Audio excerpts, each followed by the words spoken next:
falar, para convidar para sexta-feira que vem, amém? Vamos lá, vamos ler a Bíblia no livro de Gênesis, no capítulo 12. Se vocês quiserem acompanhar aqui, não precisa nem abrir na Bíblia, ou se quiserem abrir aí também. O problema é que a versão pode ser um pouco diferente. No capítulo 12 diz assim, ó. Podem sentar, irmãos, porque na verdade é um estudo, não é bem uma pregação, não, assim, mas a gente vai passear pelo texto, né? Então, assim, pode até ficar sentado à vontade.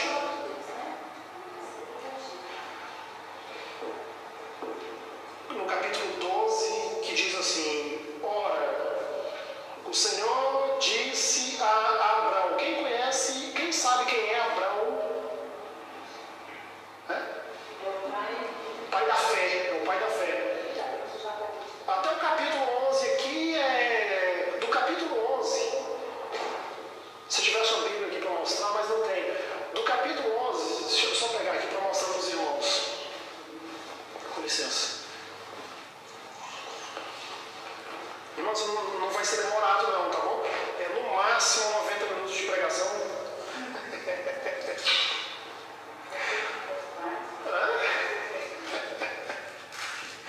Mas o louvor foi bom, glória a Deus, amém. Quem gostou? Quem gostou? Foi bom, né? Glória a Deus. Irmãos, e a pregação de domingo?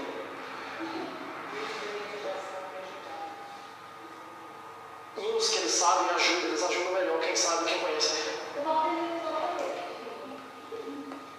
Irmãos, e por falar nisso, a pregação de domingo, vocês acham que foi muito pesada?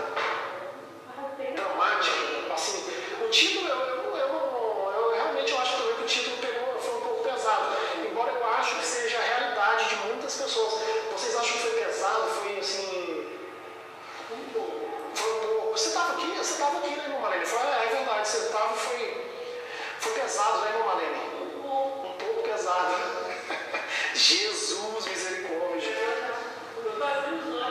Abriu os olhos. Um não falou que foi pesado, mas 3 falou que não foi, hein? Reflexão. Mas não correu do jeito que a gente queria, não terminei do jeito que eu queria terminar, que era mais leve, de uma maneira mais leve. Irmãos, olha só. Aqui são os 11 capítulos primeiros da Bíblia.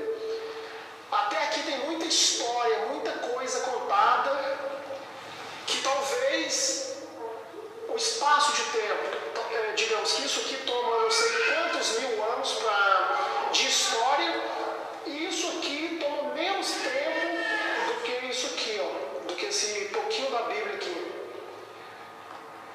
Então aqui toma menos tempo, digamos, eu não vou dar os números exatos, mas exemplo, se aqui tem 2.000 anos de história, aqui tem uns 10, 12, 15, então para vocês terem uma ideia. Até o capítulo 11 vem muita coisa resumida.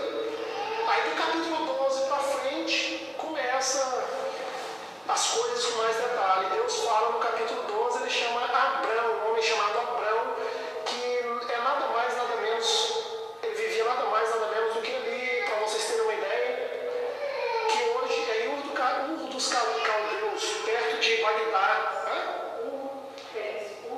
Ur dos Caldeus, perto de Bagdá, mais ou menos, que antigamente era Babilônia, que hoje é o Iraque. Bagdá, mais ou menos ali, terra do Saddam Hussein.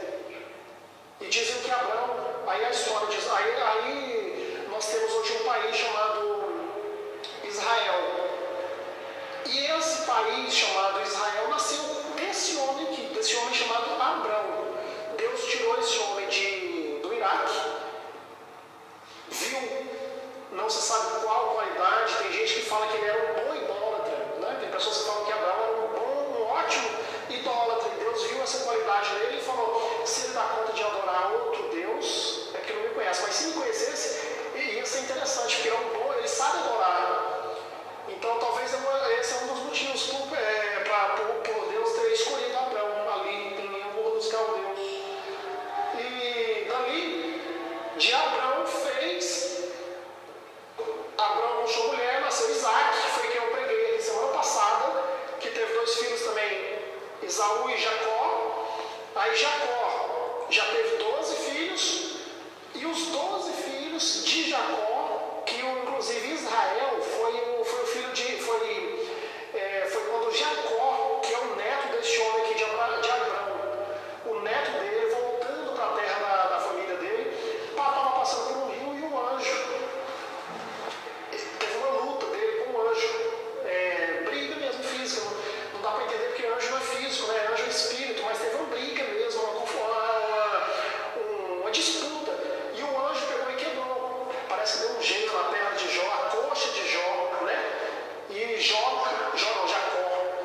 E o anjo queria subir e Jacó não deixava. Ele falava, não deixe você subir. Se você não me der bênção, se você não me abençoar. E o anjo não controlou ali, não sei o que aconteceu, não deu conta de controlar o golpe, quebrou a coxa dele. E falou, então tá. E o anjo falava assim, eu tenho que voltar logo para o céu. Então, de tanto Jacó, de tanto ele segurar o anjo deu um golpe, quebrou a coxa e falou, então tá, a partir de agora, já que você está insistindo tanto, a partir de agora, o seu nome não será mais Jacó, será Israel. Então, Jacó foi transformado em Israel. Israel teve 12 filhos e esses 12 filhos são 12 tribos que existem no país de Israel. Jacó é o filho de Isaac, que é o filho de Abraão. Foi daqui que nasceu Israel, então, para vocês terem uma ideia. Quando vocês olharem lá, olhar para essa bandeirinha aqui, ó, olhar para essa bandeirinha, olhar para ver alguma notícia de Israel na televisão, alguém falando, primeiro-ministro de Israel, saiba que tudo nasceu aqui no capítulo 12, tá bem? Vamos lá, no capítulo 12, versículo 1, ora, o Senhor disse a Abrão, sai da tua terra e da tua parentela, olha só, e da casa do seu pai, que era lá no Iraque, para a terra que eu vou te mostrar, eu te mostrarei. Far-te-ei uma grande nação, far-te-ei um grande país, e abençoar-te-ei, e engrandecerei o teu nome. Vocês conseguem acompanhar, né? Dá para ler daí, irmãos? E abençoar-te e engrandecerei o teu nome, e tu serás uma bênção. E abençoarei os que te abençoarem, e amaldiçoarei os que te amaldiçoarem. Eu acho essa parte muito bonita, quando Deus fala para ele, né? Fala, a partir de agora, quem for seu amigo é meu amigo, e quem for seu inimigo é meu inimigo. Quando você tem como você escapar dessa vida, né, que a gente vive?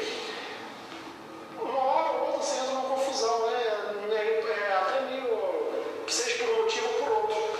Aí não é bom. Eu já entrei numa confusão há muitos anos atrás, em 2005, e o meu irmão tomou minhas dores. Ele ligou da Dinamarca para a pessoa, né, e falou, e eu liguei para ele e falei, nossa, eu tô vendo que está acontecendo isso, e ele entrou na confusão, lá na Dinamarca mesmo. A pessoa que ficou com muito medo, e a pessoa ficou com muito medo e pronto, graças a Deus a situação foi resolvida. Mas é muito bom você sentir aquela sensação de alguém entrar do seu lado numa confusão. Agora imagina se for Deus, né? Deus falando aqui, abençoarei os que te abençoarem e amaldiçoarei os que te amaldiçoarem. Ou seja, se você entrar numa briga, eu entro com você.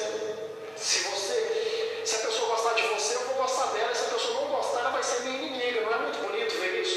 E em ti serão benditas todas as famílias da terra.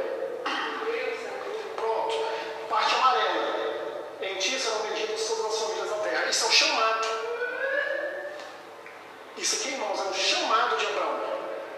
Até aí, muito bem, bonito, lindo, maravilhoso. Principalmente o terceiro versículo, né? Que é essa parte que eu falei para vocês, que Deus entra, fala que agora está com ele, que ninguém mais, que agora é ele, Deus, quem foi inimigo é inimigo de Deus, quem for amigo é amigo de Deus. A parte amarela. Agora, o versículo 4, até o 7 é a obediência. Até o 3 era o chamado de Abraão. Aí depois do 4 é a obediência de Abraão. Assim partiu Abraão, como ele tinha dito, e foi logo com ele, e era Abraão. A gente é acostumado a falar Abraão, que é com 2 As. Depois Deus mudou. Deus tem isso, né, de mudar o nome das pessoas. Abraão, Deus mudou para Abraão. Consegue ler, irmã Nadir? Tá longe, peraí. Opa! Abraão, Deus mudou para Abraão.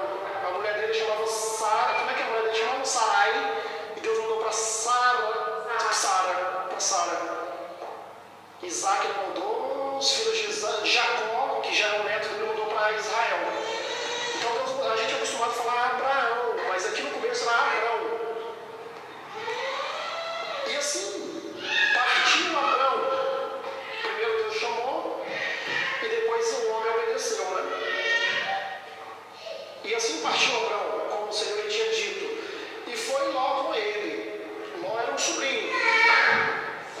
E era Abrão da idade de 75 anos quando saiu de Arã. E tomou Abrão a Sarai, sua mulher, e Amor, filho de seu irmão. Né? Tem pessoas que falam tem pessoas que falam que foi uma decisão errada na frente dele. Lá na frente teve confusão com esse sobrinho, mas a gente não vai entrar nessa parte, que é do sobrinho de Abraão. Vocês lembram que quando eu preguei aqui sobre aquela mensagem que tinha 3 tópicos que podia mudar o curso da sua vida, que era intercessão, alguém orava por você, Deus ia fazer aparecer oportunidade na sua vida e você tinha que insistir. Vocês lembram dessa pregação? Não eram 2 anjos? Eu fiquei abismado naquele dia quando eu perguntei para vocês se vocês conheciam a história de Sodoma e Gomorra. Quase ninguém conhecia. Então vocês já conhecem, né? Agora de Sodoma e Gomorra.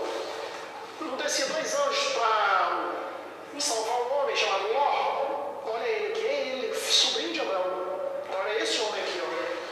Tá vendo a confusão que deu lá na frente? Tem gente que fala, talvez tem razão, que Abraão, quando Deus chama a pessoa, você tem que largar tudo e obedecer à voz de Deus e não levar nada. Entre aspas. Levou Ló, lá na frente foi um problema, mas a gente não vai entrar nisso. E tomou Abrão a Sarai, sua mulher, e a Ló, filho de seu irmão, seu sobrinho, e toda a sua fazenda que havia adquirido. Interessante. Abrão levou toda a sua fazenda que havia adquirido. Em outras palavras, levou tudo que ele pertencia. Um homem obedecendo o chamado de Deus, ou seja, hoje em dia, uma pessoa aceitando Jesus, vem na igreja, vê a pregação, sente a presença do Espírito Santo, né? Aceita Jesus. E Jesus, em outro exemplo, Jesus falou para um fulano, para aquele jovem rico, falou, olha, ele chegou e falou, Jesus, o que eu tenho que fazer para conseguir minha salvação? O que eu tenho que fazer para ficar certinho com o Senhor, com os céus? Ele falou, obedecer a todos os mandamentos. E o homem falou, eu obedeço. Aí Jesus falou, então o problema não eram os mandamentos. Jesus falou, então vende tudo que você tem, todas as suas riquezas e me segue. Aí o problema é porque o coração daquele garoto estava nas riquezas dele, entendeu? Mas se, baseado no finalzinho desse versículo, no meio dele, se o coração não tiver na sua riqueza, não tem problema, não é? Porque Deus chamou o homem, do 1 ao 3, Deus chamou o homem, do 4 ao 7, que é onde está de verde aqui, o homem obedece a Deus, mas o texto mostra que ele levou tudo que ele tinha, todas as suas fazendas, propriedades, dinheiro. Então, quer dizer, não necessariamente, não é necessário, a ordem, o mandamento, essa lei não é necessariamente para todo mundo. Aceitou Jesus, você tem que vender a sua casa. Né? Aceitou Jesus, agora você tem que vender o seu carro. Aceitou Jesus, vender e dar para os pobres. Você aceitou Jesus, agora você tem que vender a sua casa, dar para os pobres, seu carro. Não, irmãos. Deus ele precisa de pessoas que tenham condições financeiras na igreja. Não é para quê? Para sustentar mesmo, porque ele precisa de você com o seu emprego, para você sustentar a obra de Deus. Ele precisa de pessoas ricas. Imagina um Eike Batista da vida. Vocês sabem quem é o Eike Batista? Sabe, né? O homem mais rico do Brasil. Ele era o homem mais rico do Brasil, com propriedade avaliada em bilhões de reais.